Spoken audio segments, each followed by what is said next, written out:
আমি ভ্যানের থেকে একটা পেয়ারা গাছ আনছি। ওই পেয়ারা গাছটা এখন কোথায় লাগাবো, পাত্র নাই, তাই এইখানে এই গাছটা ছিল, এইটা উঠাইয়া এখন এইখানে লাগাবো। তাই এইখানে কচু গাছ আছে একটা, এই কচু গাছটা উঠাই আমি এই পাত্রে লাগাবো।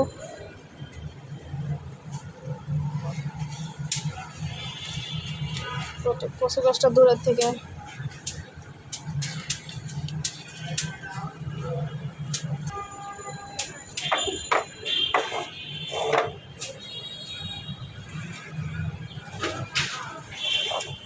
এখন আমি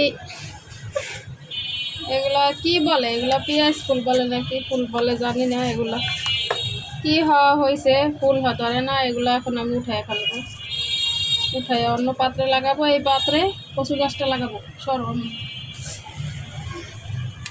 কয়টা পেয়ারা সুদ্ধা কিনছি দেখেন, একটা, তিনটা, আর হলো দুইটা, পাঁচটা, আর এইখানে আছে একটা, 6টা পেয়ারা সহ কিনছি গাছটা। দেখি হয় কিনা।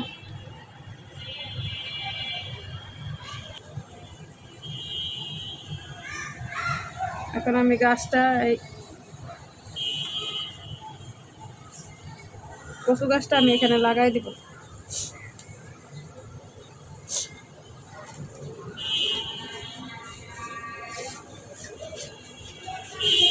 কত শখ করে বারান্দায় গাছ লাগাই।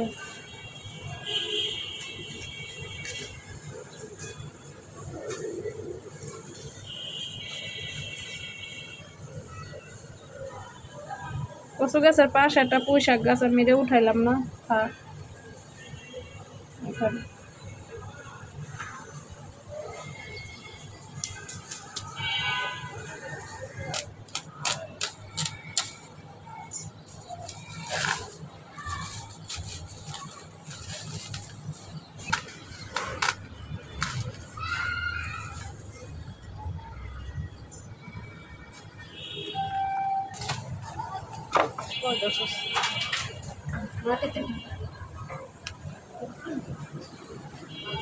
বিসমিল্লাহিররহমানিররহিম।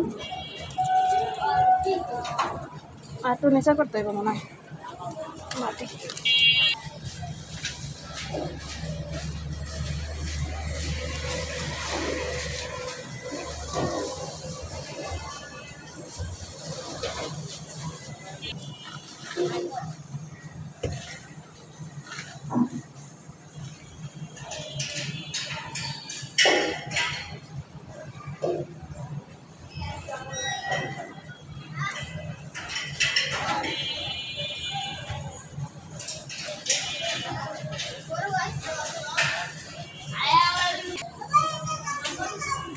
দেখা যাচ্ছে পেয়ারা গাছ।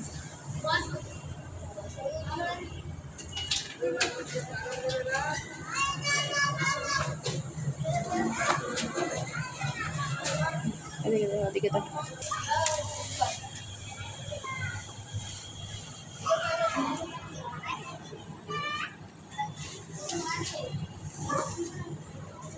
এই গাছটা আমি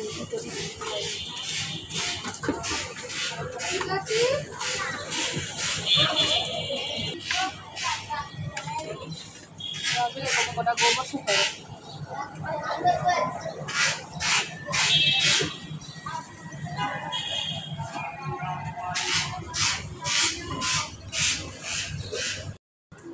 এই যে ডাটা গাছ হয়েছিল বারান্দায়, সেই ডাটা গাছের বিচি রাখলাম।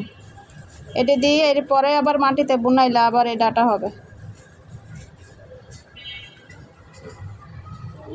এই যে আমার বারান্দার ফাইনাল লুক। আমি এই জায়গায় উপরে ছিল ফুল গাছগুলো নিচে নিয়ে আসছি। এই জায়গায় দুইটা লাগাইছি। এই জায়গায় আছে পুঁই শাকের গাছ। এই যে বড় টবের থেকে, বড় বালতির থেকে এই বালতিতে নিয়ে আসতে হলো কচু গাছটা। আর এই যে আমি পেয়ারা গাছটা কিনে আনছিলাম, সেই পেয়ারা গাছটা এখানে লাগাইছি। হবে কিনা জানি না, যদি হয় তো আলহামদুলিল্লাহ ভালো। সব এইভাবে সাজাইছি গাছ। উপরে দেখেন পাথর চুনা গাছটা কত বড় হয়ে গেছে, অনেক বড় হয়ে গেছে, একেবারে ওই পাশে সরাই গেছে। এখানে আছে পুদিনা পাতা, এগুলো সব পাতা সোনা পাতা, আর এগুলো এটা হচ্ছে লেবু গাছ। যাক, সব গুছাই নিলাম, পরবর্তীতে রান্না বান্না করতে যাবো। তাহলে সব গুছাই গেছে, মুছে টুচে নিছি ঘর দুয়ার। স্কুল থেকে আসার পরে এই কাজটা করলাম, বিকাল হয়ে গেছে। আজকে রোদ ছিল কম, দুপুরবেলা অনেক রোদ উঠছিল, এখন মানে সারাদিনই কম রোদ গেছে।